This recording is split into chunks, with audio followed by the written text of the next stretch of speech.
Good afternoon, all of you. Am I audible? आवाज आ रहा है सभी को? आ गए सभी लोग?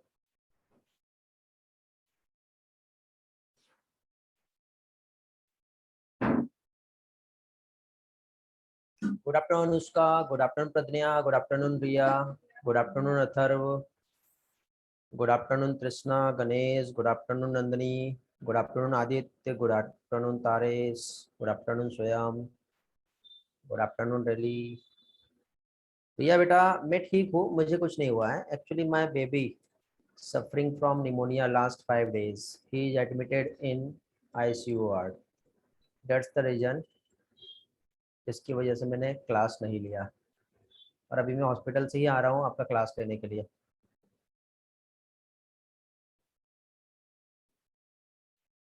ओके, क्लास में स्ट्रेंथ बहुत कम दिख रहा है मुझे आज।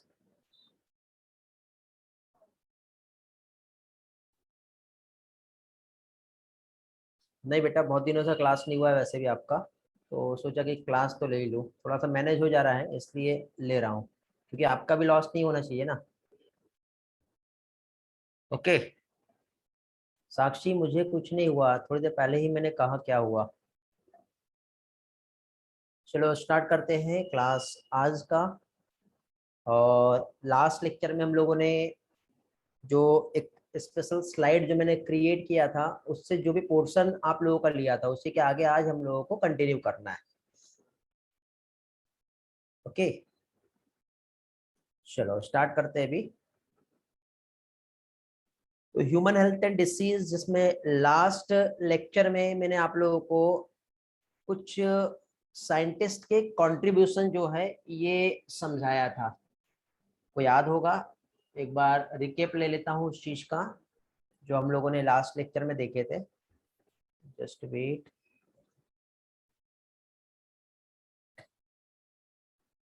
ओके ये वाला पार्ट हमने देखे थे जिसमें हेल्थ क्या होता है ये हमने देखे थे। डिसऑर्डर के टाइप्स हमने देखे थे, जेनेटिक, इन्फेक्शियस और लाइफस्टाइल की वजह से होती है।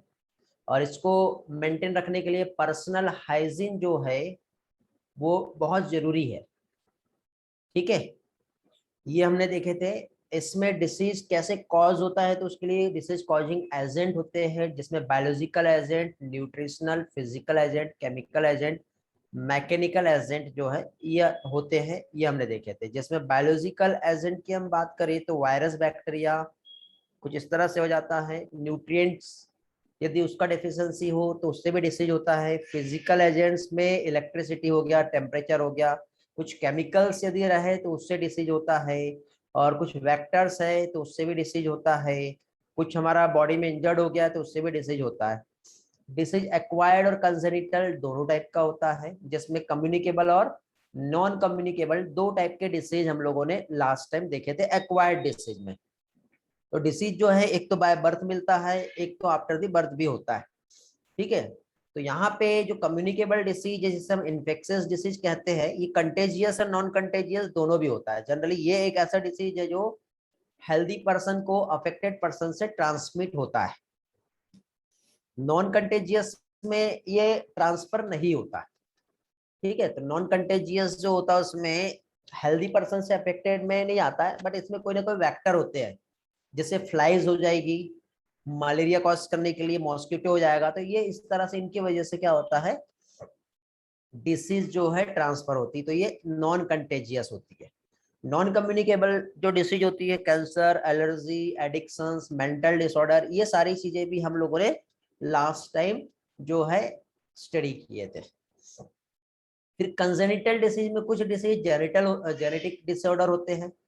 ठीक है, जैसे मेंडेलियन या क्रोमोसोमल डिसऑर्डर, ये हम लोगों ने ऑलरेडी स्टडी कर चुके हैं। फिर पैथोजेंस जो डिसीज को कॉज करते हैं, कैसे करते हैं इसको, रॉबर्ट कोच ने अपना एक पास्टुलेट, जिसे कोच पास्टुलेट्स कहते हैं, उन्होंने यहाँ पे दिया था, जिसमें डिसीज कॉज करने के लिए कोई ना कोई, क्या कह सकते हैं हम लोग, पैथोजेंस जो है इन्वॉल्व होता है। और उस पैथोजन को अफेक्टेड पर्सन से हम लेबोरेटरी में आइसोलेट कर सकते हैं, और उसी आइसोलेटेड कल्चर में से माइक्रोब्स को लेकर के हेल्दी पर्सन में अगेन हम ट्रांसफर करें तो उसे भी डिसीज हो जाता है। ऐसा हम लोगों ने लास्ट टाइम देखे थे। तो अभी हम लोगों को आज के सेशन में एक तो इम्यूनिटी क्या होता है थोड़ा सा इन एडवांस, इसके पहले आपका एनसीईआरटी वाला पार्ट हो चुका है, थोड़ा सा एडिशनल एटलीस्ट 2% किसी पोर्शन में और एटलीस्ट 20% किसी दूसरे पोर्शन में हम लोग देखेंगे। ठीक है, मुझे ऐसा लग रहा है कि इस बार आप लोगों के लिए इसमें कुछ एक्स्ट्रा के पॉइंट्स इस चैप्टर में इंपॉर्टेंट है तो देख लो, क्योंकि लास्ट ईयर मैंने कहा था कि बच्चों अर्थवॉर्म पढ़ लो, पढ़ के जाना आएगा।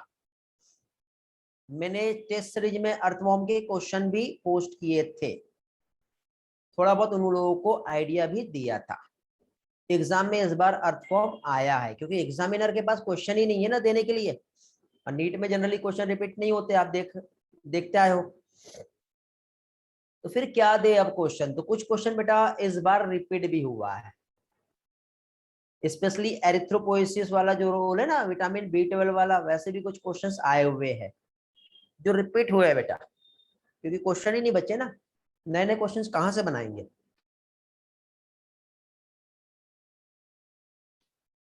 समझे? तो ऐसे कुछ इंपॉर्टेंट पार्ट आप लोगों के लिए यहाँ पर जो समझने वाले हैं, जो आज मैं आप लोगों को शेयर करूंगा। ओके,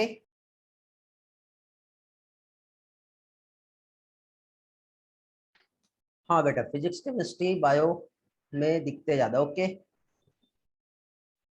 टेस्ट एनालिसिस सबमिट नहीं हो रहा है, स्वयं का मैसेज आया, क्या ये प्रॉब्लम सभी के साथ आया है?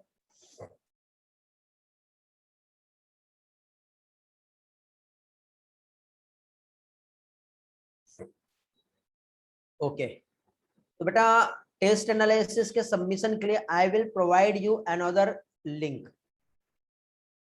आज मैं आपको एक new ID, because hand in नहीं हो रहा था, टर्न ही नहीं हो रहा है, कृष्णा का हो गया है। देखो बेटा, जिसका हो गया या जिसका नहीं हुआ, अगेन आपको पोस्ट करना है न्यू लिंक में। मैं एक दूसरा आपको लिंक प्रोवाइड करूंगा, उसमें आपको अगेन फिर से न्यू क्लासरूम में ज्वाइन करना पड़ेगा। ठीक है, हाँ गूगल क्लासरूम पे ही होगा, टेलीग्राम पे नहीं। यदि आपने टेलीग्राम पे शेयर कर दियो बहुत अच्छी बात है बेटा। ठीक है, तो टेस्ट पेपर एनालिसिस और जो डिसीज वाला असाइनमेंट मैंने जो पोस्ट किया, आपको मैं एक न्यू लिंक प्रोवाइड कर रहा हूँ, उसमें आप लोग ज्वाइन करो। एक्चुअली क्या है बेटा, मैं हॉस्पिटल में था और आप लोगों के मैसेजेस आ रहे थे, बट मैं आपको रिप्लाई नहीं दे पा रहा था। रीजन कुछ और है, आप समझ सकते हो क्या प्रॉब्लम है, तो इसलिए मैंने आप लोगों के रिप्लाई नहीं दिए। और अभी भी बेटा सिर्फ 30 स्टूडेंट ही क्लास में आज अवेलेबल है। ठीक है, हाँ ह्यूमन फिजियोलॉजी के भी क्वेश्चन में इसलिए सेंड नहीं कर पाया बिकॉज रेडी नहीं रहते ना बेटा क्वेश्चन। क्वेश्चंस जो है पास्ट ईयर में जो आए हुए हैं उसको मुझे यहाँ पे टाइप करना पड़ेगा, कॉपी पेस्ट करना पड़ेगा, डिजाइन करना पड़ेगा, कलेक्ट करना पड़ेगा, उसके बाद एक पर्टिकुलर फ्रेम में डिजाइन करके आपको पोस्ट करना पड़ेगा। तो it is not so very easy, and last 5 to 6 days से कंटिन्यूअसली मुझे हॉस्पिटल में होना पड़ रहा है, टाइम नहीं मिल पा रहा है, मेंटल सेट सही नहीं है, इसलिए मैंने आपका क्लास भी नहीं लिया ट्यूसडे को। ठीक है, तो इसलिए ये सारा डेटा मैं आपको प्रोवाइड नहीं कर पाया, आपका रिस्पॉन्ड नहीं कर पाया। कुछ बच्चों के डाउट्स जो पेंडिंग है, जिन लोगों को समझाना है, उन लोगों के डाउट्स भी मैं अभी क्लियर नहीं करवा पाया हूँ। ठीक है, that is the reason. I hope आप समझ सकते हो मेरी प्रॉब्लम क्या है। ठीक, प्रे करो कि जो मेरा बेबी जो अभी 22 डेज का ही है और जो हॉस्पिटल में आईसीयू में एडमिट है, वो जल्दी ही अच्छा हो जाए और जल्दी से घर पे आए। ओके, चलो, तो इम्यूनिटी हम देख रहे हैं अभी। थैंक यू बेटा खुशी। लेकिन उसके पहले जो डिसीज होता है, जैसे कि मैंने आप लोगों को लास्ट टाइम जो एक्सप्लेन किया था, तो उसको एक फ्लो डायग्राम से हम समझेंगे अभी। थैंक यू बेटा गणेश। तो इस फ्लो डायग्राम में देखो, ह्यूमन जो डिसीज होती है एक जेनेटिक डिसऑर्डर होगा। कैसा रहेगा? एक जेनेटिक डिसऑर्डर रहेगा, जेनेटिक डिसऑर्डर। और दूसरा क्या हो रहा है यार ये, एक मिनट, हाँ हाँ, जेनेटिक डिसऑर्डर। और दूसरा जो रहता है वो एक्वायर्ड होता है। जेनेटिक मतलब ऐसा जो हमें बाय बर्थ मिल रहा है, कंजेनिटल कहते हैं इसे, जो क्या होगा बाय बर्थ मिलेगा। ओके, थैंक यू अथर्व, तमन्ना, गणेश। तो यहाँ पे जो बाय बर्थ मिल रहा है वो तो एक डिफेक्ट हो सकता है, जेनेटिक्स जीन में डिफेक्ट हो सकता है, बट एक्वायर्ड में इसके टाइप्स आते हैं। एक कम्युनिकेबल भी हो सकता है और नॉन कम्युनिकेबल, या तो वो स्प्रेड होगा या तो नहीं होगा। कम्युनिकेबल में एक कंटेजियस जो directly sick person cough and sneeze और उसकी वजह से अफेक्ट होगा। नॉन कंटेजियस में वेक्टर्स इन्वॉल्व होते हैं, उनकी वजह से होता है। नॉन कम्युनिकेबल में डेफिशिएंसी, जैसे फूड का डेफिशिएंसी हो गया, मसल्स डीजनरेट हो गया है, ड्रग एडिक्शन है, किसी तरह का एलर्जी है, माइंड सेट नहीं हो पा रहा है, बहुत ज्यादा डिस्ट्रैक्शंस है, नॉर्मल हमारा बॉडी सेल काम नहीं कर पा रहा है और अनकंट्रोल डिवीजन हो रहा है जिससे कैंसर हो रहा है, तो ऐसे डिसीज नॉन कम्युनिकेबल में आते हैं। तो बेटा ये वाला जो फ्लो डायग्राम है आपके लिए बहुत बहुत ही ज्यादा इंपॉर्टेंट है, बिकॉज इस डायग्राम में आपको डिसीज के टाइप्स जो दिए हैं इस तरह से एनसीईआरटी में दिया तो है, बट प्रॉपर वे से उसे मेंशन नहीं किया। इसका मैंने कंप्लीट डेफिनेशन आपको लास्ट लेक्चर में ऑलरेडी एक्सप्लेन कर चुका हूं। इस लेक्चर में ये फ्लो डायग्राम, जिससे आपका बहुत सारा कंसेप्ट क्लियर होगा। और ऐसे क्वेश्चन बेटा पास्ट ईयर में आए हुए हैं, ठीक है। पास्ट ईयर में मतलब 2016 के बिफोर आप देखोगे तो इससे रिलेटेड कुछ क्वेश्चन पूछे गए हैं। तो सारा तो हमको 2016 के पहले के क्वेश्चन में बहुत ज्यादा नहीं जाना है, बट कुछ कुछ जगह पे हम जा सकते हैं। अब इम्यूनिटी क्या होता है, तो ये आप जानते हो, हमारा बॉडी का रेजिस्टेंस पावर। अभी कंसेप्ट इम्यूनिटी का कहां से आया उसको हम लोग देख लेते हैं बेटा। और हमारे इम्यूनिटी के फादर कौन है ये भी हम लोग देख लेते हैं। तो इम्यूनिटी के जो फादर है जिन्हें हम कहते हैं एडवर्ड जेनर। थोड़ी देर पहले आपने स्क्रीन पे एक नेम देखे होंगे जिनका नाम है एडवर्ड जेनर।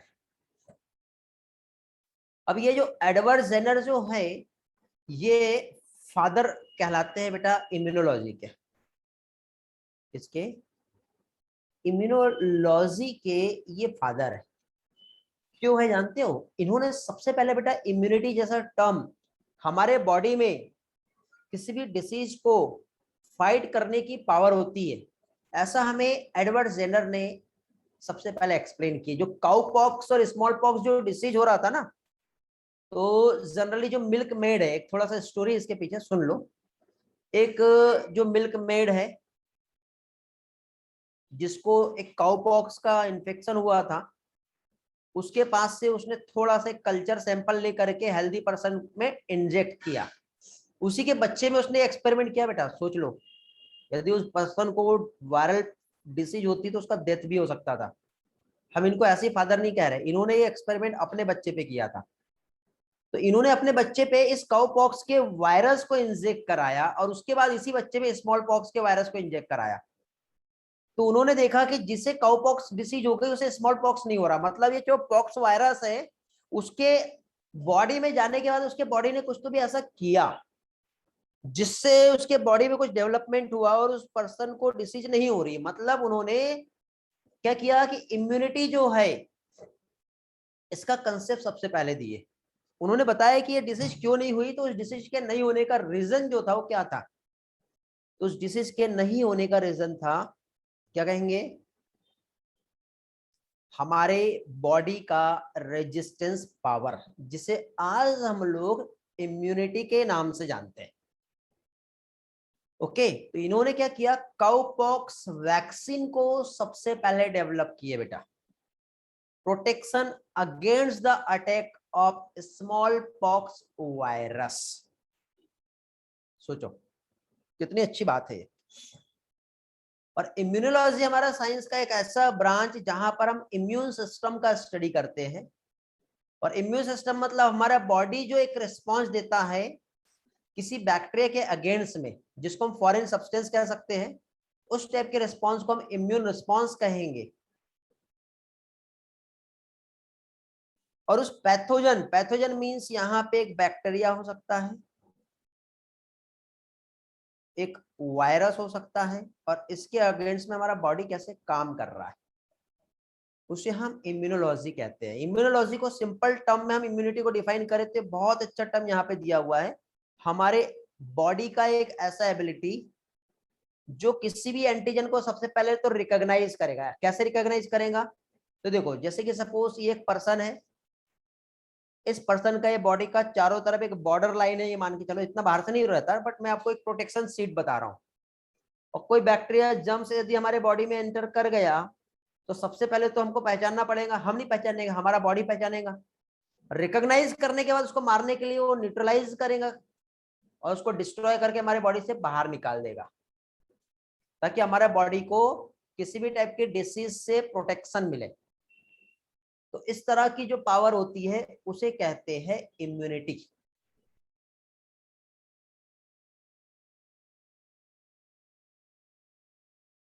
क्या कहते हैं इसे? इसे कहते हैं इम्यूनिटी। इम्यूनिटी का डेफिनेशन यदि एग्जाम में आए, बेटा बोर्ड के इसमें आप ऐसा ही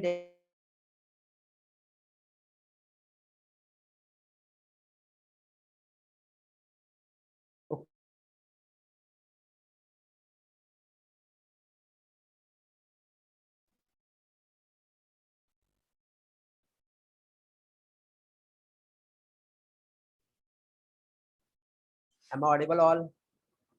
Response me quickly.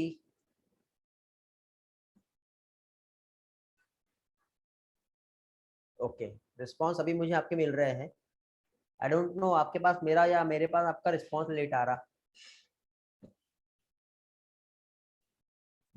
चलो आगे बढ़ते हैं। और इम्यूनिटी के टाइप्स हमने देखे थे बेटा, एक जो बाय बर्थ मिला और जो एक आफ्टर द बर्थ मिला। तो यहाँ पर बाय बर्थ जो इम्यूनिटी मिला उसे हम इननेट इम्यूनिटी कहते हैं, और जो आफ्टर द बर्थ मिला उसे एक्वायर्ड इम्यूनिटी कहते हैं। तो इननेट इम्यूनिटी जो होता है बेटा ये नॉन स्पेसिफिक टाइप है। तो एग्जाम में आपको एक क्वेश्चन पूछा जा सकता है, एक तो फर्स्ट लाइन डिफेंस मैकेनिज्म क्या है,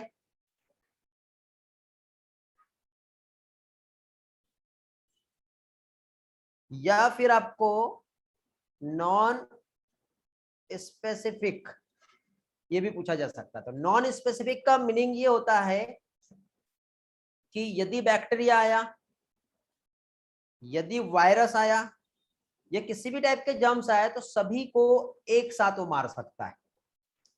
सभी को क्या करेगा? वो एक साथ किल करेगा। मींस यदि बैक्टीरिया है या फिर वायरस है या फिर प्रोटोजोआ है या फिर फंगस है या फिर एनी टाइप ऑफ पैथोजन है, सबके लिए वो एक ही सिस्टम है और एक जैसा ही वो काम करेगा और उसको मारेगा।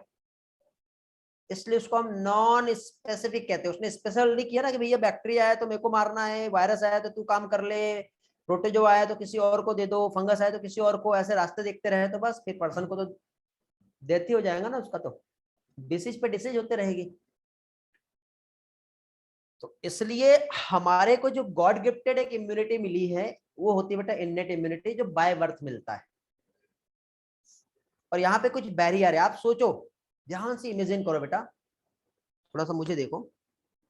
इननेट इम्यूनिटी में सबसे पहले ध्यान से, दिख रहा है ना, मैं दिखाई दे रहा हूँ ना, ये हमारा स्किन है जिसे हम स्ट्रेटम कॉर्नियम, स्ट्रेटम स्पंजियोसम, अलग अलग लेयर है, डर्मिस ऑफ द एपिडर्मिस, ठीक है, या डर्मिस ऑफ द स्किन हम कह सकते हैं। आप आउटर मोस्ट एक पतली सी जो लेयर है, यदि आप यहाँ देख रहे होंगे तो कोई भी बैक्टीरिया आया तो उसको कुछ भी हार्म हो रहा है क्या? नहीं। थोड़ा सा ऐसा आप हाथों को ऐसे ऐसे कर देते हो और अलग कर देते हो, फील होता है, एक सेंसेशन फील होता है, ठीक है, कहीं पे भी यदि कोई बैक्टीरिया आया हुआ है तो। अब यदि हमें ये बैरियर नहीं रहता, इमेजिन करो ये बैरियर नहीं है या फिर बैरियर है, अब आप इसके ऊपर की एक पतली सी लेयर को पकड़ के खींच के निकाल लो, उसके नीचे एक व्हाइटेस्ट लेयर दिखाई देंगी आपको। दर्द हो रहा है, फील हो रहा है? हाँ, तो देखो आपने स्किन के बाहर की पतली सी लेयर को पकड़ के खींच दिए, उसके नीचे जो लेयर है उसमें बहुत जल्दी इंफेक्शन हो जाएगा, पस बनने लगेगा, होगी प्रॉब्लम, समझे? तो ऐसा होता है बेटा। तो हमारा यहाँ पे जो बैरियर है, कुछ अलग अलग टाइप के बैरियर्स है जो इस इननेट इम्यूनिटी में काम करते हैं। फिजिकल बैरियर आता है, फिजियोलॉजिकल बैरियर आता है, केमिकल बैरियर आता है, फैगोसाइटिक बैरियर आता है, ऐसे अलग अलग। तो जनरली इसको 4 डिफरेंट कैटेगरी में क्लासिफाई किया है, फिजिकल, फिजियोलॉजिकल, ठीक है, इन्फ्लामेटरी भी हम कह सकते हैं। तो फिजिकल बैरियर की हम सबसे पहले स्टडी करेंगे, तो ये जो फिजिकल बैरियर जो होता है, इसमें हमारा स्किन आता है, जो थोड़ी देर पहले ही मैंने एक्सप्लेन किया, जो हमारा मेन बैरियर है, किसी भी माइक्रो ऑर्गेनिजम्स की एंट्री को हमारे बॉडी के अंदर आने से रोक देगा। सेकंड, हमारे जो म्यूकस की कोटिंग की जो मेम्ब्रेन होती है, जो हमारा एपिथेलियम लाइनिंग होती है, आपका जो रेस्पिरेटरी सिस्टम है, पहली चीज। दूसरा, आपका क्या कह सकते हैं, जो यूरिनोजेनिटल जो सिस्टम है, या फिर गैस्ट्रोइंटेस्टाइनल सिस्टम जो है आपका। तो यहाँ पे ये म्यूकस की जो कोटेड लेयर जो होती है, इस तरह से, ये इस तरह से क्या होगा बेटा, ये प्रोटेक्शन मिल रहा है ना हमें। तो ये किस में आता है, फिजिकल बैरियर में आता है। किस में आता है ये, फिजिकल बैरियर में। फिजियोलॉजिकल बैरियर की हम बात करें तो हमारे बॉडी का फिजियोलॉजिकल फंक्शंस, जैसे टेम्परेचर का इंक्रीज होना, किसी टाइप के एंजाइम का सिक्रेशन होना, ये सारी चीजें जो है ये हमारे फिजियोलॉजिकल बैरियर में आता है। Acid in the stomach, saliva जो हमारे माउथ में है, इसमें लाइसोजाइम होता है। स्टमक में जो एसिड होता है HCl होता है, जिसकी वजह से जो पीएच जो होता है वो 1.8 होता है, जिसकी वजह से इसका जो जर्मिसाइडल एक्टिविटी होता है,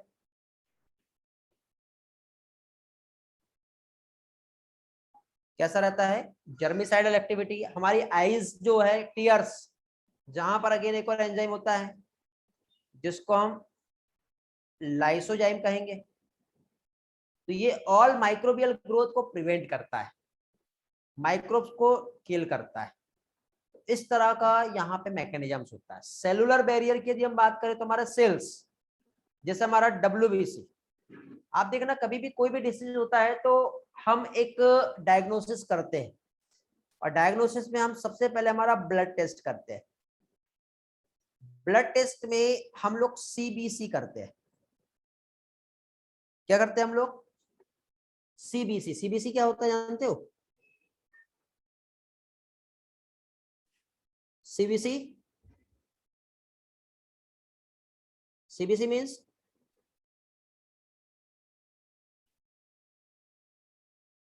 एक मिनट जरा, जस्ट वेट, जस्ट वेट बेटा। हाँ, कुछ लोगों के आंसर आए हैं।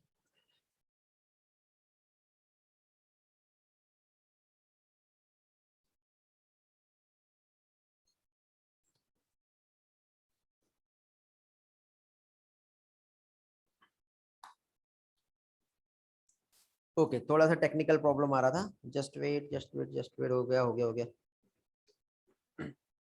हाँ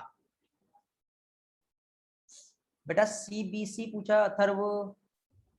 CBC मतलब कंप्लीट ब्लड काउंट। ये आंसर मुझे मिला थोड़ी देर पहले अनुष्का का। Central nervous system blood cells ऐसा नहीं होता बेटा अथर्व।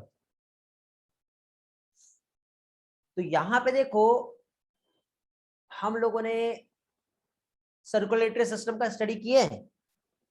ब्लड का कंपोजिशन क्या होता है बताओ,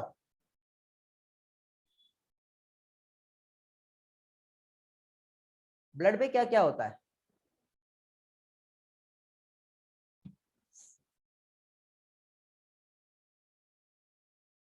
वेरी गुड, एक तो प्लाज्मा रहेगा और दूसरा फॉर्म एलिमेंट। फॉर्म एलिमेंट में क्या क्या आ रहा है, very good Ganesh, RBC, WBC, platelets, plasma. तो आप देखना अभी जनरली पर्सन को बहुत ज्यादा डेंगू हो रहा है, तो उसमें भी CBC रिपोर्ट होती है। तो उसमें हम सिर्फ एक ही चीज जानते हैं कि प्लेटलेट्स के काउंट्स कम हो गए। प्लेटलेट के नॉर्मल काउंट कितने होते हैं जानते हो आप,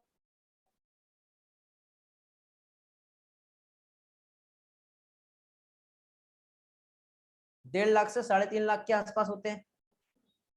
प्लेटलेट बोल रहा हूँ बेटा, ठीक है। RBC जो है 4.5 से 5.5 मिलियन होता है, ठीक है। उसमें भी WBC जो होता है उसमें ग्रेनुलोसाइट और अग्रेनुलोसाइट होता है या नहीं होता।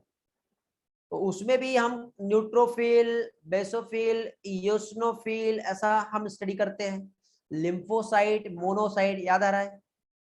तो सेलुलर बैरियर में ये ऑल टाइप ऑफ सेल्स जो है, जैसे कि स्पेशली डब्ल्यूबीसी, कुछ इन्फेक्शन होगा तो हमारे डब्ल्यूबीसी के काउंट्स जो है वो क्या होंगे, बढ़ जाएंगे, क्योंकि उन इन्फेक्शन वाले बैक्टीरिया को हमको मारना है। तो हमारा बॉडी का एक इम्यून सिस्टम जो काम कर रहा होता है और हमारे काउंट्स बढ़ते हैं, तो ये काउंट्स की हेल्प से हम कंसीडर करते हैं कि पर्सन को कुछ इन्फेक्शन हुआ है क्या, पैरासाइट का या पैथोजन का, उससे कंसीडर किया जाता है। फिर एंटीबैक्टीरियल, एंटीवायरल जो ड्रग्स होते हैं वो हम प्रोवाइड करते हैं। फिर समझ गए। तो इस तरह से यहाँ पे न्यूट्रोफिल को हम PMNL कहते हैं, पॉलीमॉर्फो न्यूक्लियर ल्यूकोसाइट। इसी के साथ साथ मोनोसाइट फैगोसाइटिक सेल होता है, नेचुरल किलर सेल, ये एक लिम्फोसाइट का ही टाइप से जो हमारे ब्लड में होता है। मैक्रोफेज, ये भी एक स्पेशल टाइप का सेल है जो हमारे टिश्यूज में फैगोसाइटिक सेल्स देखने को मिलेंगी, जो माइक्रोब्स को क्या करेगा, इनगल्फ कर लेगा, डिस्ट्रॉय कर लेगा। तो ये जो है ये सेलुलर बैरियर में आता है। साइटोकाइन बैरियर जो होता है, इसमें लिम्फोकाइन, कुछ केमिकल सब्सटेंस ये प्रेजेंट होते हैं। जैसे वायरस इन्फेक्टेड सेल्स जो है सिक्रेट करता है एक प्रोटीनियस सब्सटेंस, ये एक टाइप का प्रोटीन ही है जिसे हम इंटरफेरॉन कहते हैं बेटा, जो नॉन इन्फेक्टेड सेल को ही प्रोटेक्ट करेगा फर्दर वायरल इन्फेक्शन से। ओके, देखो जैसे कि सपोज ये हमारी बहुत सारी सेल्स है, ये हमारी सेल्स है, इधर से कोई तो भी वायरस आया। अब ये वायरस जब आया तो इसने यदि हमारे एक सिंगल सेल को अफेक्ट किया, ये वाली और ये वाली, तो वायरस को मारने के लिए हमारी सेल ने कुछ तो भी केमिकल सब्सटेंस सिक्रेट किया। एक केमिकल सब्सटेंस जो है, क्या हो रहा है यहां पर, सिक्रेशन हुआ। बट जाते जाते ये जो सेल्स है इसका तो डेथ हो गया, लेकिन यहां से जो बाहर निकला वो इस वायरस के अगेंस्ट यहां पे एक ऐसी प्रोटेक्टिव बाउंड्री बनाएगा, तो ये वायरस अब इसको अफेक्ट शायद ना कर पाए, कुछ हद तक के तो प्रोटेक्शन मिलेगा ही मिलेगा। तो ये होता है इंटरफेरॉन। समझ में आ गया इंटरफेरॉन क्या होता है बेटा, क्लियर हुआ।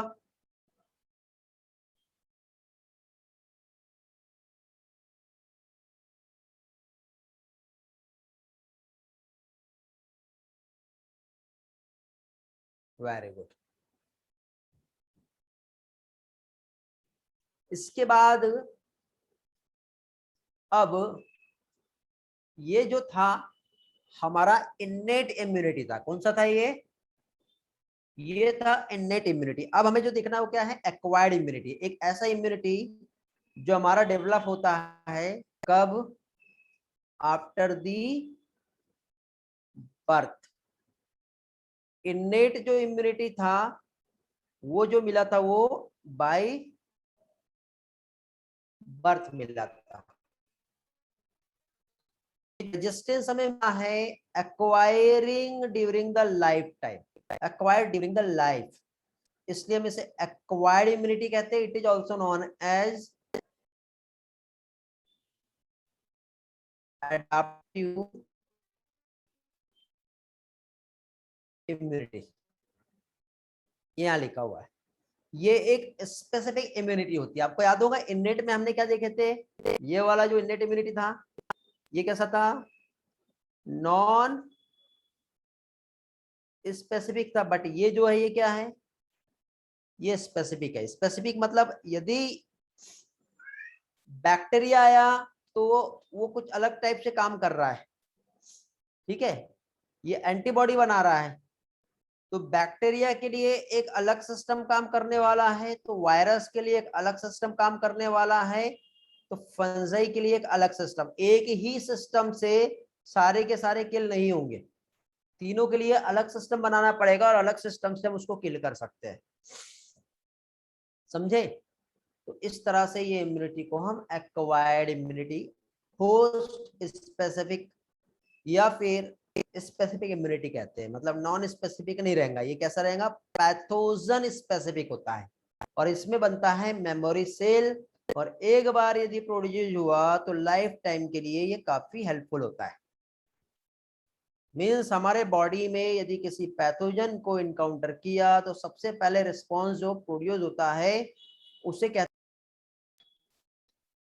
कहेंगे, प्राइमरी रिस्पॉन्स। याद है? और प्राइमरी रिस्पॉन्स जो होता है ये बहुत ही स्लो होता है। देखो इसको मैं दूसरे एग्जांपल से समझा रहा हूं आपको। देखो ये एक पर्सन है, कोई बैक्टीरिया आया, अपने बॉडी में गया, अपने बॉडी में जाने के बाद अपने बॉडी को पहले से मालूम है क्या कि ये हमारे लिए हार्मफुल था? नहीं था। तो अपना बॉडी क्या करेगा, सबसे पहले इसे रिकॉग्नाइज करेगा। रिकॉग्नाइज किया,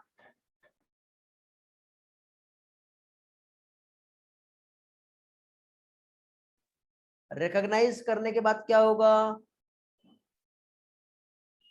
बताइए? रिकॉग्नाइज करने के बाद क्या होगा, उसको वो मतलब रिकॉग्नाइज मीन्स आइडेंटिफाई कर रहा है ना, वो क्या कर रहा है, ये आइडेंटिफाई। क्योंकि अभी हमें ये नहीं मालूम था ना कि ये बैक्टीरिया है, हम ये नहीं जानते थे ना कि ये पैथोजन है, और हम ये नहीं जानते थे ना कि ये हमारे लिए हार्मफुल है। हम शुरुआत में जानते थे कि ये हमारे लिए क्या है, बताइए? जानते थे क्या? नहीं, मतलब हमारा बॉडी को नहीं मालूम था। लेकिन जब फर्स्ट टाइम कोई पैथोजन हमारे बॉडी में इंटर करेगा और यदि उसने हमारे बॉडी को हार्म करने की कोशिश किया तो हमारे बॉडी ने सबसे पहले उसको रिकॉग्नाइज किया, आइडेंटिफाई किया। बट रिकॉग्नाइज करके आइडेंटिफाई करके उसको किल करने में थोड़ा सा टाइम लगेगा। क्यों? क्योंकि ये फर्स्ट इनकाउंटर है। ये जो इनकाउंटर है ये फर्स्ट इनकाउंटर है, और फर्स्ट इनकाउंटर होने की वजह से, इसका स्क्रीनशॉट ले लेना बेटा, ये स्क्रीन गई तो आपको मिलेगा नहीं। फर्स्ट इनकाउंटर होने की वजह से ये वाला जो रिस्पॉन्स रहेगा ये स्लो रहेगा, और साथ ही साथ ये जो रिस्पॉन्स रहेगा वो कैसा रहेगा, लो इंटेंसिटी वाला रहेगा। समझ गए? स्लो और लो इंटेंसिटी वाला रहेगा। लेकिन यही चीज अब यदि सेकेंड इनकाउंटर होता है तो बेटा यहां पे क्या हुआ, जो फर्स्ट इनकाउंटर हुआ है ना, तो फर्स्ट इनकाउंटर में इसने साथ ही साथ एक मेमोरी सेल भी बना के रखा है। यहां पे जो जनरेट होगा वो क्या होगा, एक मेमोरी सेल।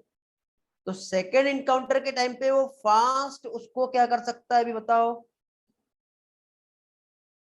रिकॉग्नाइज कर सकता है। तो हाई इंटेंसिटी वाला रिस्पॉन्स रहेगा सेकेंड रिस्पॉन्स। स्क्रीनशॉट ले लेंगे।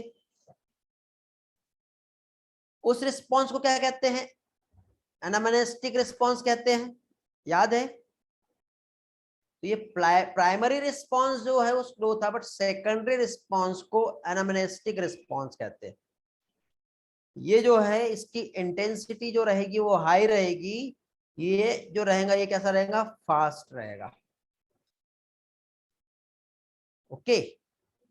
क्यों? क्योंकि ये टोटल एक मेमोरी पर बेस्ड है। क्योंकि ये देखा गया कि पहली बार कोई पैथोजन आया था और उसने हमको हार्म किया था और हमने उसको मारा था, और अगले बार वही पैथोजन आ रहा है तो उसको बोलेंगे अरे यही है वो, यही है वो जो पिछली बार आया था। जैसे कोई चोर हमारे घर से चोरी करके चला जाता है ना,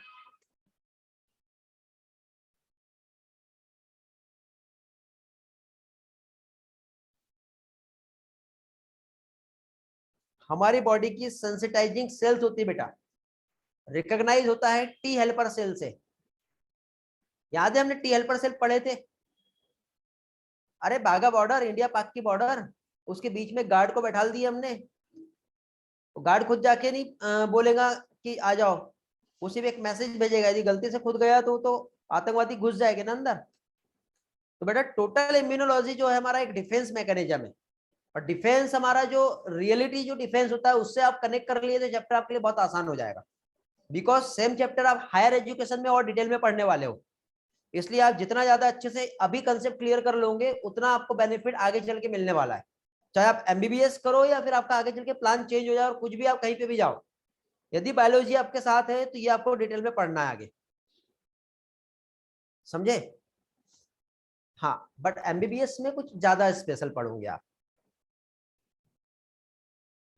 चलो तो बड़े आगे फिर।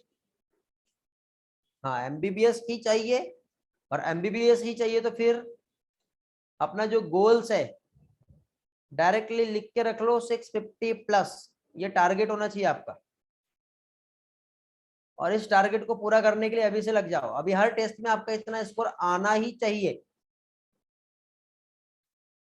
समझ गए? हर टेस्ट में आपका इतना स्कोर होना ही होना है, तो ही आपको कुछ मिलेगा।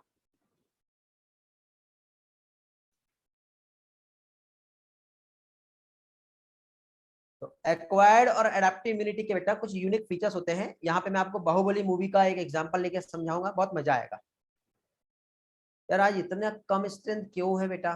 क्या सभी लोगों ने मैसेज नहीं देखे? मैं लेट क्लास लूंगा, मुझे अच्छा नहीं लगता यार। देखो, ऐसी सिचुएशन में मैं आप लोगों का क्लास ले रहा हूँ और उसके बाद सारे लोग नहीं आए, मैं ये चाह रहा था कि आपका लॉस ना हो।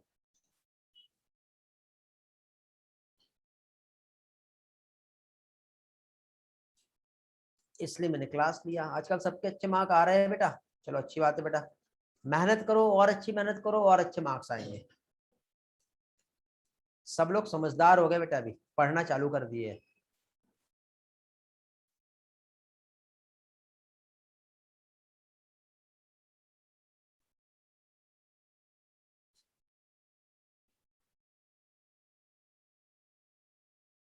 ओके, देखो एक्वायर्ड एंड एडाप्टिव इम्यूनिटी, इसके कुछ फीचर्स होते हैं। फीचर्स क्या होते हैं ये समझ लो। फीचर्स में यूनिक फीचर्स हम देख रहे हैं। पहली चीज तो इसमें होता है स्पेसिएटी, स्पेशियलिटी होता है। ये एक स्पेसिफिक होता है। मतलब एक बैक्टीरिया है तो उसको एक अलग सिस्टम काम करेगा, तो वायरस है तो उसको अलग सिस्टम काम करेगा, और प्रोटोजोआ को अलग सिस्टम से मारेगा। तो एक इसमें स्पेसिफिसिटी देखने को मिलती है। क्या देखने को मिलता है? स्पेसिफिसिटी। मतलब टी लिम्फोसाइट पर्टिकुलर पैथोजन या एंटीजन के लिए अलग होती है। ऐसा नहीं कि मेरे बॉडी में जो एक टी लिम्फोसाइट बन गया वो सभी की बॉडी में सेम रहेगा, और हमारे कंप्लीट बॉडी में सेम टी लिम्फोसाइट रहेगा जो सेम काम करेगा, ऐसा नहीं होता है, समझे? यदि ऐसा रहता तो एक ही बार टी लिम्फोसाइट बनता और बार बार हमारे बॉडी को बनाने की जरूरत ही नहीं पड़ती, और कभी भी हमको इन्फेक्शन नहीं होता। जेनेटिक कोड पढ़े क्या आपने?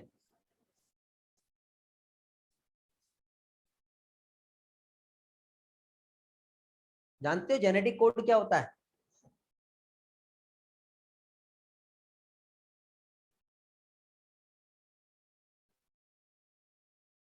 नहीं जानते?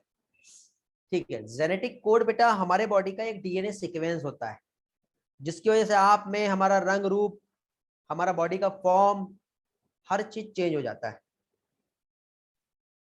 हो गया कि नहीं? पर हम सब तो ह्यूमन ही है ना। पर मैं थोड़ा अलग टाइप से दिखता हूँ, मेरा बॉडी का मेटाबॉलिज्म फिजियोलॉजी अलग टाइप से है। मैं कुछ अलग टाइप के एनवायरनमेंट में रह सकता हूँ, कोई दूसरा अलग टाइप के एनवायरनमेंट में रहेगा, बट है तो आप में सब ह्यूमन ही है कि नहीं? ऐसे ही जम्स जो है दिखने में तो सारे एक ही रहेंगे। बैक्टीरिया नाम तो एक ही है ना, बट सारे बैक्टीरिया एक जैसे होंगे क्या? नहीं। और एक बैक्टीरिया ने मेरे को अफेक्ट किया और एक बैक्टीरिया ने आपको अफेक्ट किया, हो सकता है दोनों अलग रहे। तो उस एक बैक्टीरिया को मारने के लिए मेरे बॉडी ने एक अलग टी सेल बनाया और इस बैक्टीरिया को मारने के लिए आपके बॉडी ने एक अलग टी सेल बनाया। लेकिन बेटा कुछ महीने के बाद वही सेम बैक्टीरिया था, बट वो जब हमारे बॉडी में जाएगा तो थोड़ा अलग टाइप से अंदर आएगा, तो ये वाला टी सेल उसके कोई काम का नहीं रहेगा, तो उसके लिए दूसरा टी सेल बनाना पड़ेगा। लेकिन जब तक टी सेल बना के उसको मारेंगे तब तक कि हमारे को फीवर आ जाएगा। फीवर भी डिसीज नहीं है, वो तो बैक्टीरिया को मारने के लिए हमारे बॉडी ने टेम्परेचर को इंक्रीज किया है। समझे? ऐसे काम करता है हमारा बॉडी। इसलिए पर्टिकुलर जो पैथोजन होता है उसके लिए हमारा बॉडी कुछ अलग तरीके से काम करता है। तो ये पहला मेन यूनिक फीचर है किसका? एडाप्टिव इम्यूनिटी का। याद रहेगा ये। सेकेंड होता है बेटा डाइवर्सिटी। डाइवर्सिटी में जैसे बाहुबली एक अकेला ही कितने भी आ जाए सबको अकेला मार सकता है, निपट सकता है। एक ये भी पावर है बेटा, कितने भी आ जाए, मतलब देखो कितने भी, मतलब जैसे कि स्पेसिफिसिटी का मतलब क्या हुआ, पहले तो ये बताओ। स्पेसिफिसिटी का मतलब हुआ कि फंजाई है और बैक्टीरिया है, तो फंजाई के लिए एक अलग सिस्टम है और बैक्टीरिया के लिए अलग सिस्टम है, उसको हम स्पेसिफिसिटी कहेंगे। लेकिन डाइवर्सिटी मतलब जैसे एक बैक्टीरिया है और यदि मान लो 50 बैक्टीरिया भी एक साथ आ गया तो सबको एक साथ मारने की उसके पास पावर है। Recognise vast variety of pathogen, diverse pathogen, ये भी हो सकता है बेटा। मतलब एक साथ चारों तरफ से उस पे अटैक हो भी गया तो एक झटके में सबको निपटा सकता है। जैसे बाहुबली मूवी आपने देखे होंगे, नहीं देखे होंगे तो आज देख लेना, ठीक है? समझ में आ जाएगा डाइवर्सिटी का मीनिंग क्या है।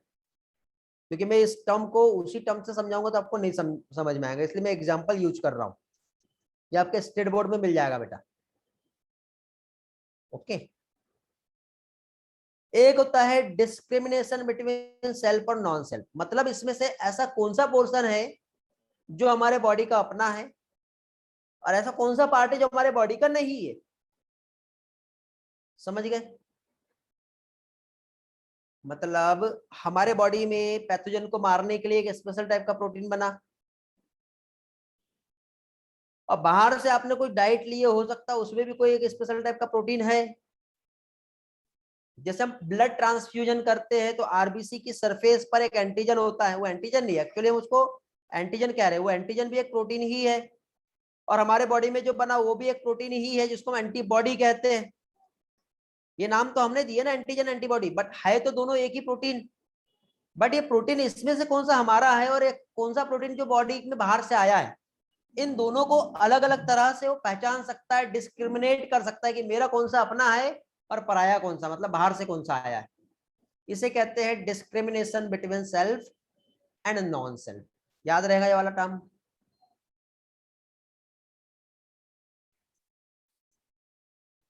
याद रहेगा? हमारा बॉडी का अपना कौन सा और बाहर से कौन सा है, ये याद रहेगा ना आपको?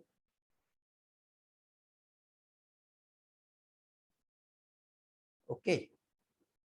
हमारे सेल्फ और नॉन सेल्फ को पहचान सकता है। तो इसको मैं यहां से हटा देता हूं, याद रखने के लिए इधर लिख लेता हूं। ये क्या है आपकी आरबीसी, सरफेस पे एक एंटीजन है, ये भी एक प्रोटीन है। ये एंटीबॉडी जो हमारे बॉडी में बनी या फिर जो प्लाज्मा में रहेगा या फिर किसी और का बॉडी है, प्लाज्मा।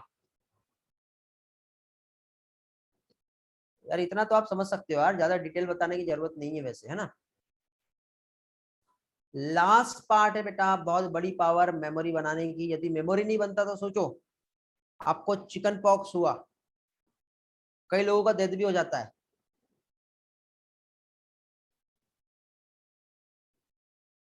लाइफ में कितने बार हुआ ये, कितने लोगों को हुआ? ऐसा कोई है जिसे नहीं हुआ? हैंड रेस करेंगे। या हो भी गया होगा तो कई लोग तो जानते भी नहीं, उसे पॉक्स कहते हैं। जानते हो बेटा, वो हमारे बॉडी पे पस्ट्यूल्स बनना चालू हो जाते हैं। गणेश नहीं हुआ, बच के रहना। तमन्ना नहीं हुआ, नहीं हुआ वाले हैंड रेज हो रहे हैं ना अभी। नहीं, एक बार हो गया, अच्छी बात है। ऐसे कितने लोग हैं जिसको 2 बार हुआ है? ऐसा है कोई? एक ही बार हुआ ना, डबल से हुआ क्या? नहीं। तो बेटा जिसको नहीं हुआ वो पॉक्स वाले पर्सन के पास नहीं जाना, जिसको हुआ वो बिंदास जा सकता है, उसको डबल से नहीं होगा। गणेश, तमन्ना, प्रज्ञा, हर्षिता, बच के रहना आप लोग, क्योंकि अभी तक नहीं हुआ तो कभी ना कभी हो सकता है। साक्षी को भी नहीं हुआ, अनुष्का को नहीं हुआ, ठीक है। और वैसे डरने की बात नहीं बेटा, एक बार तो होता ही है और इसमें कोई मेडिसिन काम नहीं करती, क्योंकि एक वायरस है। जिसे हो गया उसे नहीं होगा। लेकिन कभी कभी ऐसा होता है, कुछ लोग बोलते नहीं सर मेरे को तो 2 बार हो गया। बेटा आपका इम्यून सिस्टम वीक है, फिर पहली बार में मेमोरी सेल नहीं बन पाई, इसलिए वो फिर से हुआ है। लेकिन एक बार मेमोरी सेल बन गया तो डबल से नहीं होगा। किसी किसी को 1 वीक रहता है, किसी किसी को ज्यादा टाइम भी लगता है। नहीं बेटा ऐसा कुछ नहीं है, कब तकलीफ होगी कब नहीं, हो तो पस्ट्यूल्स है, थोड़ा सा बॉडी पेन करता है, फीवर आता है, हमारे बॉडी का एक इन्फ्लामेटरी रिस्पॉन्स रहता है। मेडिसिन हम जो लेते हैं उस वायरस को मारने के लिए नहीं ले सकते, बट हम अपनी इम्यूनिटी को बढ़ाने के लिए ले सकते हैं। और जो सिम्टम्स है उसको रोकने के लिए हम लेते हैं, सिम्टोमेटिक मेडिसिन लेना पड़ता है। हाँ होता है बेटा ऐसे।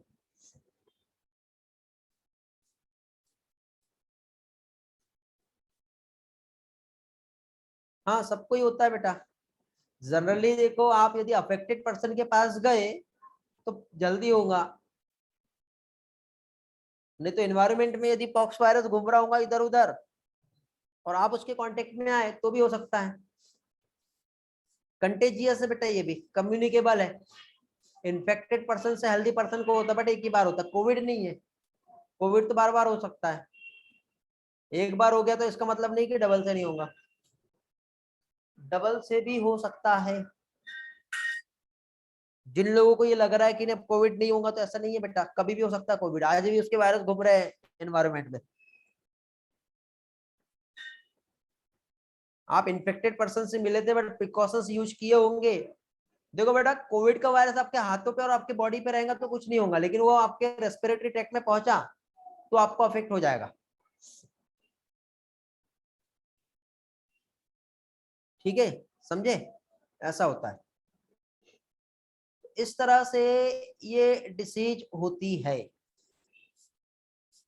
तो अब यहाँ पे यदि हम देखें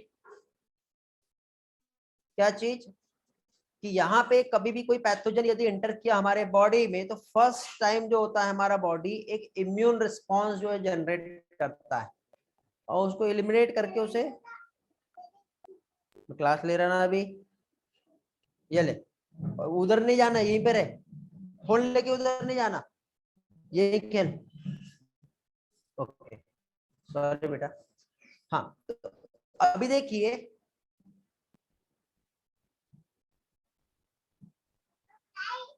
ओके हाँ, कोविड क्या बोल रहे हो? देखो बेटा, एंटीबॉडी बनना एक अलग पार्ट है, ठीक है। एंटीबॉडी जो है एक अलग चीज हो गई, एंटीबॉडी बन गई वो बात अलग है, बट इन्फेक्शन हमारे रेस्पिरेटरी ट्रैक्ट पे हो रहा है। अपर अपने दूसरा गेम खेल ले। अपना जो रेस्पिरेटरी ट्रैक्ट है वहां पे अफेक्ट कर रहा है, तो एक ऐसी जगह है जिसके ब्लॉक होने से हमारे को दूसरे इसमें प्रॉब्लम हो जाती है, ठीक है। जिसके ब्लॉक होने से हमें दूसरा प्रॉब्लम होता है। चलो तो अब देखिए, यहाँ पे इम्यून सिस्टम जो हमारा जो बिल्डअप हुआ है, तो यहाँ पे सबसे पहले जब होता है तो उसको हम क्या, कोई पैथोजन का एंट्री हो रही है ना, उसको हम इनकाउंटर कहते हैं। और इनकाउंटर जो होता है बेटा मेमोरी बनाएगा, जिसको हम फर्स्ट इनकाउंटर, ये सब समझा दिया बेटा। फर्स्ट स्लो होता है, सेकंड बेटा स्ट्रॉन्गर होता है और फास्ट होता है, ये सब समझा दिया मैंने। और ये जो इनकाउंटर जो है हमारा, ये हमारा एक्वायर्ड इम्यूनिटी जो मेमोरी सेल बन रही है उस पर ही होता है। एक्वायर्ड इम्यूनिटी के कुछ टाइप्स होते हैं बेटा, जिसमें हमने ऑलरेडी स्टडी किए थे, एक्टिव पैसिव, बट इसको मैंने थ्योरेटिकल समझाया था, एक फ्लो डायग्राम से समझाऊंगा, अच्छे से समझेगा। एक्टिव इम्यूनिटी जो होता है बेटा, जनरली किसी भी, क्या कह सकते हैं हम लोग, लाइफ में एक बार कोई पैथोजन इंटर हुआ और लॉन्ग लास्टिंग यदि रहता हो, लाइफ लॉन्ग यदि रहता है, तो उसको हम एक्टिव इम्यूनिटी कहते हैं। जैसे कि पॉक्स इसका सबसे अच्छा एग्जाम्पल है, पोलियो इसका सबसे अच्छा एग्जाम्पल है। बट पोलियो जो हम बाहर से ले रहे हैं तो ये आर्टिफिशियल हो जाता है। अब पॉक्स हमें नेचुरल होता है, तो इसको हम नेचुरल कहते हैं। मीन्स इम्यूनिटी में भी एक्टिव जो है ये नेचुरल और आर्टिफिशियल दोनों हो सकता है। ठीक है। उसके बाद यहाँ पे नेचुरल एक्वायर्ड एक्टिव इम्यूनिटी, मतलब किसी इन्फेक्शंस की वजह से हो रहा है, वो भी नेचुरल इन्फेक्शंस, और लाइफ टाइम यदि हमारे बॉडी में रहा, लॉन्ग लास्टिंग रहा। जैसे मीजल्स एक वायरस होता है, इसके अगेंस्ट हमारे बॉडी को जो इम्यूनिटी मिलती है वो हमेशा लाइफ टाइम मिल जाती है, तो इसे एक्टिव कहते हैं। और ये नेचुरली डेवलप हुआ है। आर्टिफिशियल में ऐसा होता है बेटा कि हम बूस्टर डोज देते हैं, बीसीजी वैक्सीन देते हैं, हम पोलियो का वैक्सीन देते हैं, तो वैक्सीन के थ्रू हमारे बॉडी को हम रेजिस्ट कर रहे हैं, एंटीबॉडी बन रही है। बट ये भी लाइफ टाइम रहेगा, इसलिए हम उसको एक्टिव कहेंगे, बट ये आर्टिफिशियल है। ठीक है। तो बीसीजी हो गया, पोलियो वैक्सीन हो गया, इस टाइप का जो इम्यूनाइजेशन जो होता है ये टेम्पररी और परमानेंट दोनों भी हो सकता है। इसके बाद आता है पैसिव। पैसिव मतलब शॉर्ट टाइम के लिए होता है, थोड़े टाइम के लिए यदि कोई इम्यूनिटी हमारे बॉडी में बिल्डअप हुआ तो इसे हम पैसिव इम्यूनिटी कहते हैं। तो पैसिव मतलब ये एक एक्वायर्ड होता है, जब रेडीमेड एंटीबॉडी जब हमारे बॉडी में प्रोवाइड की जाती है, ठीक है, रेडीमेड, और वो थोड़े टाइम के लिए ही है, तो उसको हम पैसिव इम्यूनिटी कहते हैं। लेकिन एक कोलोस्ट्रम आप जानते होंगे, मदर मिल्क जो होता है, जो न्यूबॉर्न बेबी को शुरुआती दौर में दिया जाता है, येलोइश कलर का जो होता है ड्यूरिंग द लैक्टेशन, ठीक है, उस टाइम पे जो दी जाती है, तो वो एक इम्यूनिटी है, क्योंकि उस बच्चे को, उसका इम्यून सिस्टम तो वीक है ना, तो उसको जो इम्यूनिटी मिलेगी वो नेचुरल मिलेगी, बट थोड़े टाइम के लिए मिलेगी, तो वो मदर मिल्क से ही मिलता है। ठीक है। जो पैथोजन के अगेंस्ट उसे जो प्रोटेक्शन मिलेगा वो मदर मिल्क से ही प्रोटेक्शन मिलेगा, और कहीं से नहीं मिलता। समझे? इसलिए कहते हैं ना कि मदर मिल्क जो होता है बेबी के लिए बहुत जरूरी होता है। ओके। तो इस तरह से ये जो है, ये पैसिव इम्यूनिटी जो है ये एक्वायर्ड होता है नेचुरल और आर्टिफिशियल। ओके, कैसा होता है? नेचुरल और आर्टिफिशियल दोनों हो सकता है। नेचुरल में क्या कह सकते हैं हम लोग? नेचुरल में ये जो मैं आपको एग्जांपल जो दे रहा हूं, मैटरनल एंटीबॉडी जो ट्रांसफर हो रही है उसके फीटस में थ्रू द प्लेसेंटा। ठीक है, अभी बच्चे का बर्थ नहीं हुआ है तो उसको नेचुरल, इस टाइप की एंटीबॉडी को आईजीजी से रिप्रेजेंट करते हैं। इम्यूनोग्लोबुलिन जी टाइप होते हैं बेटा, ये थोड़ी देर के बाद समझाऊंगा। तो ये जो इम्यूनोग्लोबुलिन जी जो है, ये एक नेचुरल एंटीबॉडी जो फीटस को मिल रहा है, लेकिन अब बच्चे का बर्थ हो गया है और उसका इम्यून सिस्टम तो वीक है ना, तो अभी आफ्टर द बर्थ उस बच्चे को जो एंटीबॉडी मिलेगी मदर से उसके इन्फेंट में, वो कैसे जाएगा? तो वो जो फर्स्ट मिल्क जो होता है मदर का,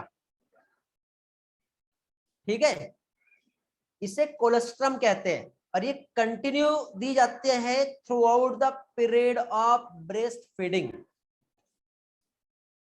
जिससे उसे इम्यूनिटी मिलते रहेगी और वो बच्चा पैथोजन से फाइट करते रहेगा। समझे? बट माय केस में ऐसा प्रॉब्लम है कि ये इम्यूनिटी उस बच्चे को प्रोवाइड नहीं की जा रही है, बिकॉज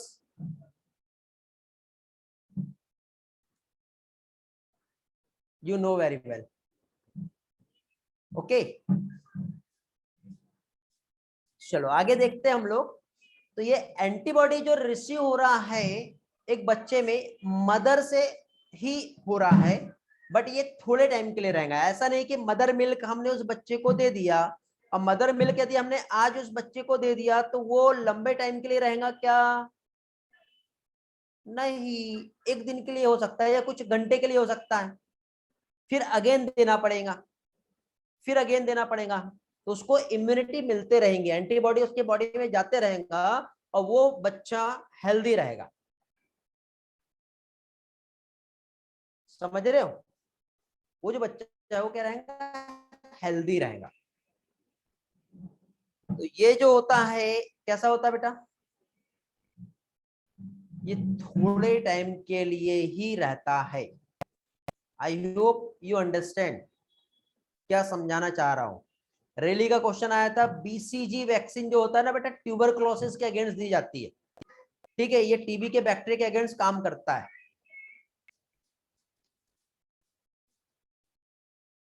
ओके, समझ गए।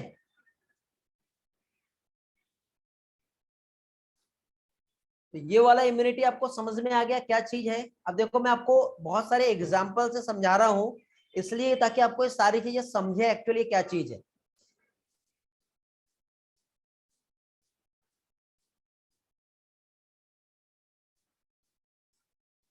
क्लियर हो गया बेटा, रिस्पॉन्स करो।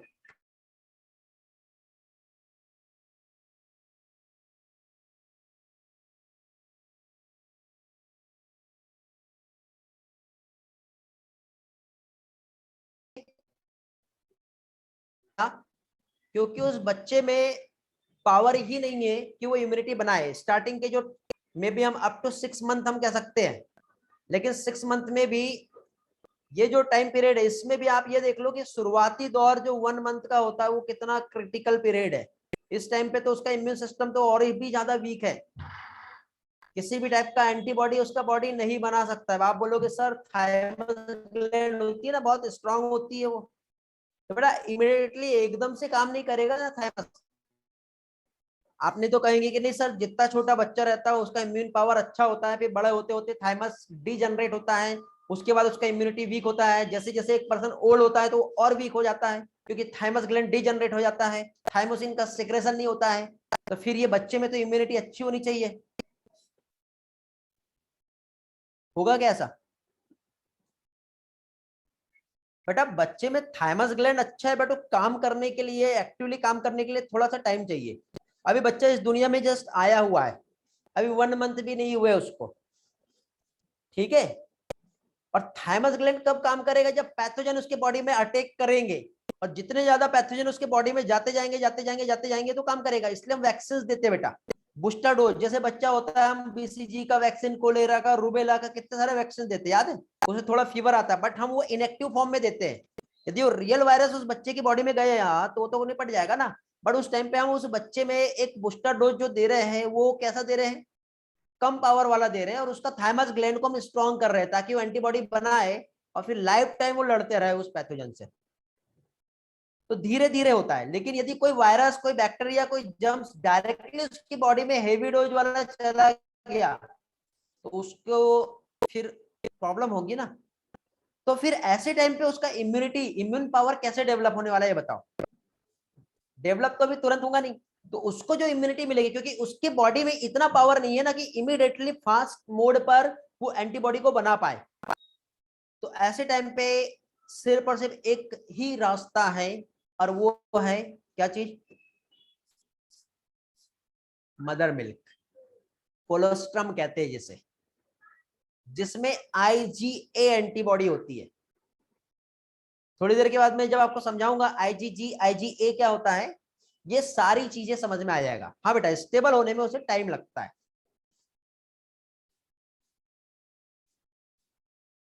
ओके,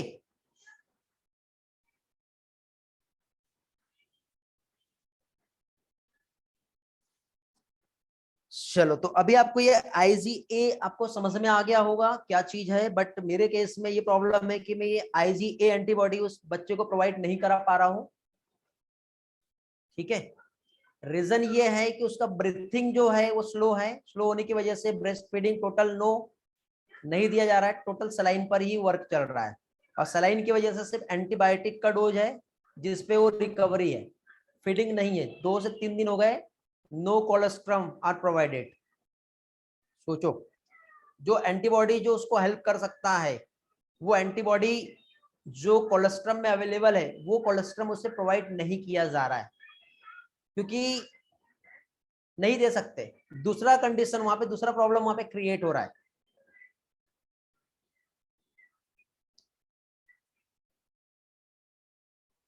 ओके, तो अभी देखो, अब अगेन एक और इम्यूनिटी जो डेवलप होती है, जैसे मैंने थोड़ी देर पहले समझाया, previously prepared antibody.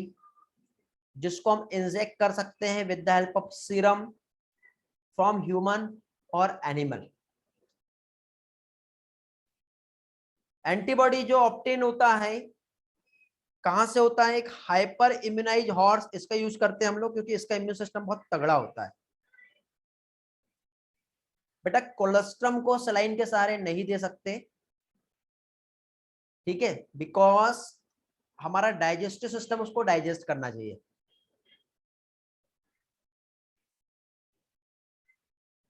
Okay, colostrum digestive system की हेल्प से ही जाता है क्योंकि हमारा बॉडी उसे एब्जॉर्ब करेगा और जिस फॉर्म में उसे कन्वर्ट करके यूज करना वो कर पाएगा, ऐसा है।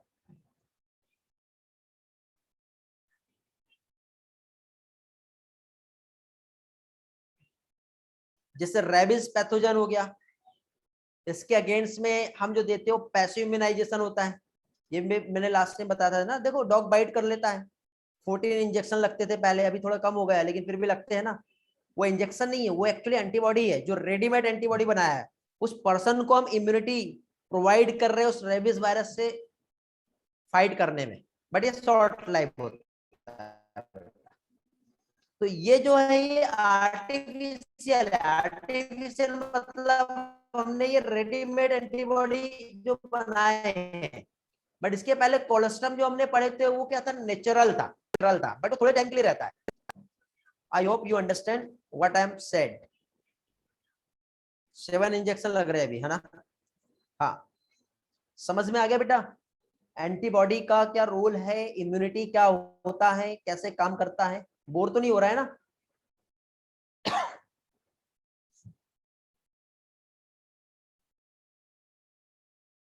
ओके, अब हमारे इम्यूनिटी में कौन कौन सी सेल्स इन्वॉल्व होती है? तो दो मेन टाइप के सेल्स है, ये भी हम लोग पढ़ चुके हैं बेटा, जो हमारे इम्यून सिस्टम वर्क करता है। एक बी लिम्फोसाइट होता है और एक टी लिम्फोसाइट होता है, याद है? मतलब एक लिम्फोसाइट होता है, ठीक है, साथ ही साथ एक एंटीजन प्रेजेंटिंग सेल, ये आपके लिए एक्स्ट्रा में आएगा जो मैंने लास्ट लेक्चर में नहीं पढ़ाया था। तो लिम्फोसाइट में हमने बी और टी सेल तो पढ़ लिए हैं, बट एपीसी जो है एंटीजन प्रेजेंटिंग सेल्स, ये हम लोग यहाँ पर देखेंगे। और एंटीजन प्रेजेंटिंग सेल जो है बी और टी सेल की वजह से ही एक्टिवेट होती है। Then these are the phagocytic cell. क्या कहेंगे इसे?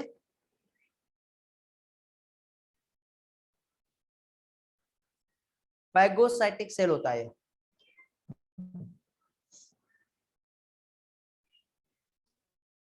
तो लिम्फोसाइट क्या होता है थोड़ा बहुत तो समझा दिया हूं मैंने आपको, टी और बी सेल्स। ओके, फिर भी देख लेते हैं थोड़ा सा। हमारे जो ब्लड कार्पसल्स होती है, ठीक है, हमारे बोन मेरो का जो स्टेम सेल होता है जिसे हम हिमेटोसाइटोब्लास्ट कहते हैं, हमारा जो लीवर होता है वहां पे कवर सेल प्रेजेंट होती है। बोन मेरो जो होता है वहां पे भी जो फॉर्मेशन होता है, तो ये साइट है, ठीक है। टॉन्सिल्स ऑफ पेयर पैचेस जो होता है, एक हमारा जो बी लिम्फोसाइट को ब्रूसल लिम्फोसाइट भी कहते हैं, जो डिफ्रेंशिएट होता है। समझ रहे हो बेटा क्या कह रहा हूं मैं आपको?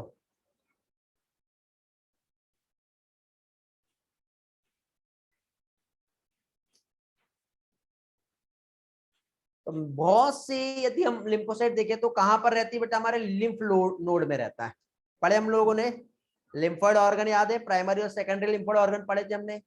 तो बी लिम्फोसाइट और टी लिम्फोसाइट, ये हमें ह्यूमरल और सेल मेडिएटेड इम्यूनिटी और एंटीबॉडी इम्यूनिटी ये हमें प्रोवाइड करता है।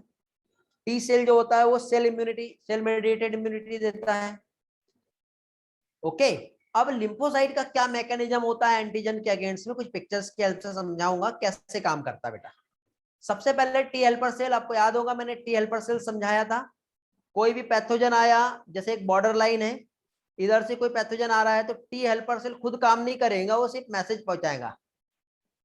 स्टिमुलेट करता है मैक्रोफेज को, बी सेल को एक्टिवेट करता है, दूसरी टी सेल को एक्टिवेट कर देता है। लास्ट लेक्चर में समझाया हूं बेटा मैं, किलर टी सेल चालू काम करेगा तो वो डायरेक्टली पैथोजन को मार देता है, ठीक है। परफोरिन सिक्रेट करता है, याद होगा परफोरिन वाला टर्म समझाया था मैंने, ये वाला पार्ट समझा दिया हूं, इसलिए मैं सिर्फ स्लाइड आपको प्रोवाइड करूंगा बेटा ये वाले पोर्शन का, ठीक है। इसलिए इसको हम साइटोटॉक्सिक सी सेल कहते हैं। सप्रेसर टी सेल क्या करता है? इम्यून सिस्टम को कम करता है, हमारे बॉडी सेल या एंटायर इम्यून सेल को भी मार सकता है, और मेमोरी सेल मेमोरी बनाता है। ये सब मैंने पढ़ा चुका हूं। बी लिम्फोसाइट का काम कैसे होता है? तो बी लिम्फोसाइट टी सेल से और एंटीजन से दोनों से एक्टिवेट हो सकता है। ये भी पढ़ाया हूं मैंने, याद आ रहा है तो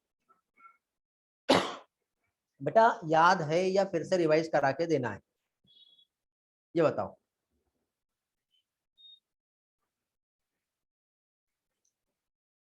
यदि ओके है तो आगे बढ़ेंगे। सिर्फ गणेश का रिस्पॉन्स आ रहा है, रिवाइज करना है बेटा। रिवीजन में दो तरीके, शॉर्ट में रिवाइज करा दो। शॉर्ट में रिवाइज तो मैं यहीं से करा रहा हूं, यदि आपको रिवाइज करना तो डायग्राम से रिवाइज करना तो टाइम लगेगा। बोल गए सब? डायग्राम से रिवाइज करेंगे बहुत टाइम लगेगा।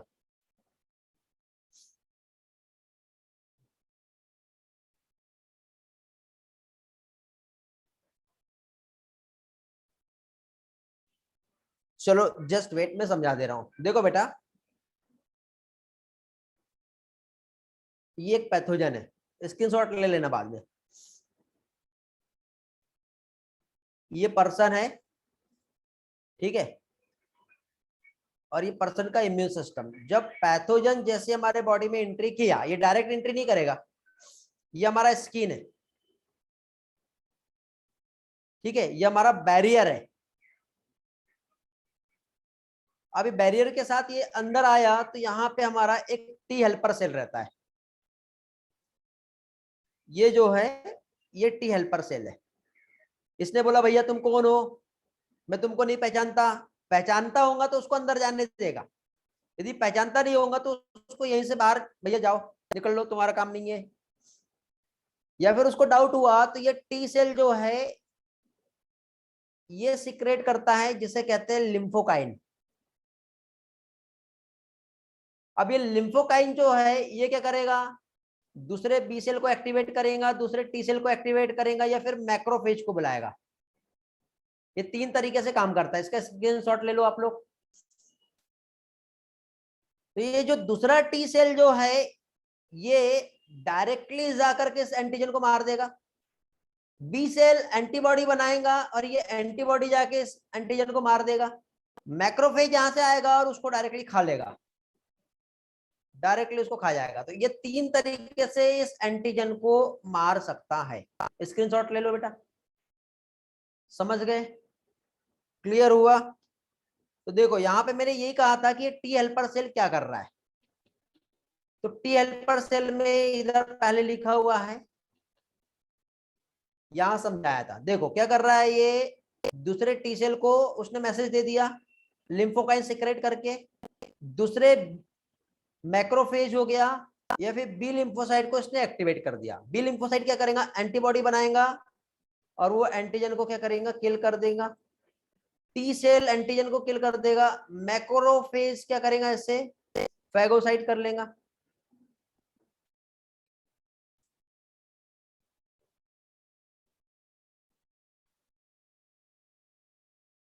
अब यदि इसने दूसरे टी सेल को इसने प्रोड्यूस किया तो दूसरा टी सेल क्या करता है, उसका इंफॉर्मेशन मैंने यहां दिया। Killer T cell direct encounter कर सकता है बेटा, आतंकवादी को मारने का इसको परमिशन दिया हुआ है।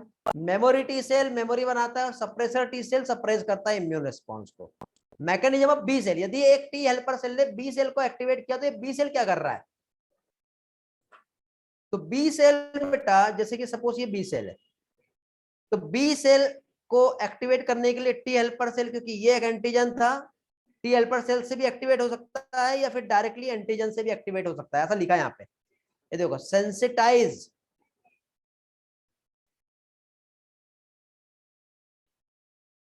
ये सेंसिटाइज हो रहा है डायरेक्टली या फिर एंटीजन के थ्रू भी ये बी सेल एक्टिवेट हो सकता है। जब एक्टिवेट हुआ तो ये एक तो बनाएगा प्लाज्मा और दूसरा बनाएगा मेमोरी।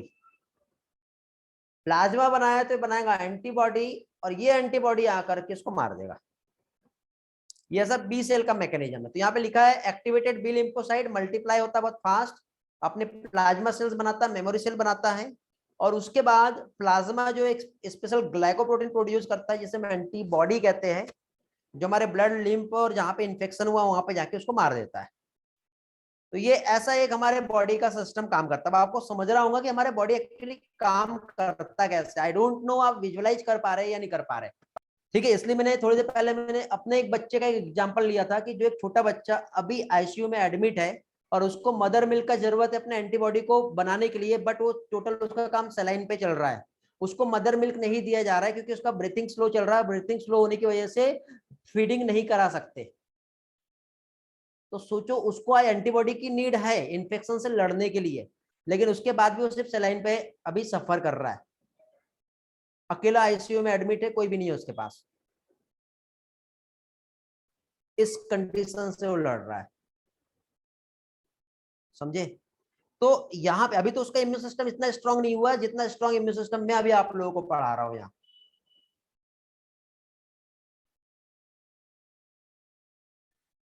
समझे बेटा। तो ये चीज है। तो यहाँ पे देखो, हम ये देख रहे हैं कि ये काम हमारा इम्यून सिस्टम कर कैसे रहा है। I hope you understand what I am I said. तो अब देखो, ये जो एंटीबॉडी जो है इसके जनरली थ्री मेन फंक्शन होते हैं। एंटीबॉडी क्या करता है? एक तो एग्लूटिनेशन करता है। एग्लूटिनेशन मींस क्या होगा? क्लॉटिंग बनाना, बैक्टीरिया को मार देना, क्लम्पिंग कर देना। ऑप्सोनाइजेशन मतलब उसके सराउंडेड में कुछ बैक्टीरिया के सराउंडेड कुछ कोटिंग बना देगा जिससे वो मल्टीप्लाई नहीं कर पाएगा। ये एंटीबॉडी का रोल है बेटा। या तो उसको न्यूट्रलाइज कर देगा, उसके टॉक्सिन जो रिलीज हो रहा है उसको खत्म कर देगा ताकि हमारा बॉडी जो है वो हेल्दी रहे। और एंटीबॉडी जो है पर्टिकुलर एंटीजन के लिए स्पेसिफिक होता है, याद रखना है। ये सब आपके नोट्स में बोर्ड की बुक में दिया हुआ है, वहां से लिया है ये डेटा।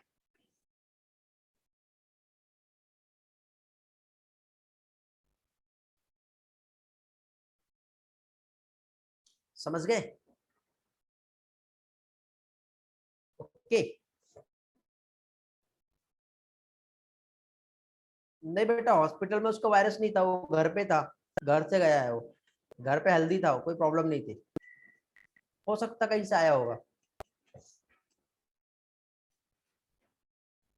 हाँ चलो आगे बढ़ते हैं अभी। अब इसके बाद हम आगे देख रहे हैं एंटीजन प्रेजेंटिंग सेल।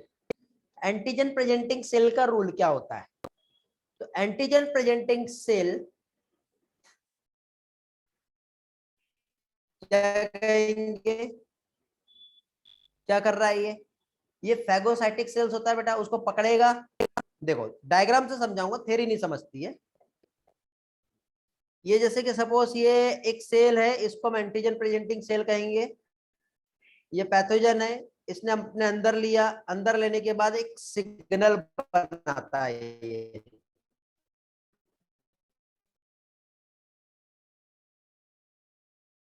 और सिग्नल आगे करना हमारे बॉडी की दूसरी सेल उसको जाके काम करती, तो इसलिए एंटीजन को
ओके देखो बेटा रिस्पॉन्स करेंगे, आवाज आ रहा है, नेटवर्क का प्रॉब्लम आया था।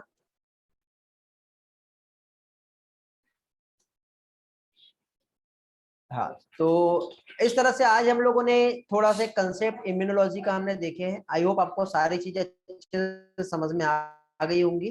तो पोर्शन फिर हम नेक्स्ट लेक्चर में ही कंटिन्यू करेंगे।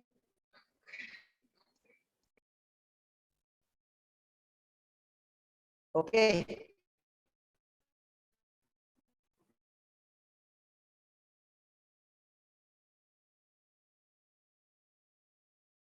नहीं ले पाऊंगा, मे बी इसी टाइम पे कल का क्लास हो सकता है।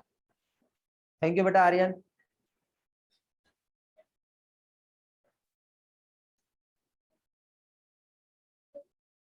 Okay bye bye.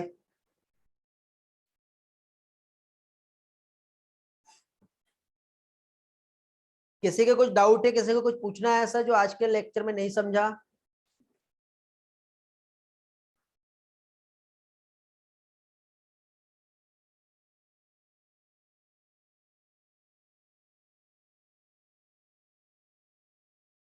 Thank you बेटा सर्व।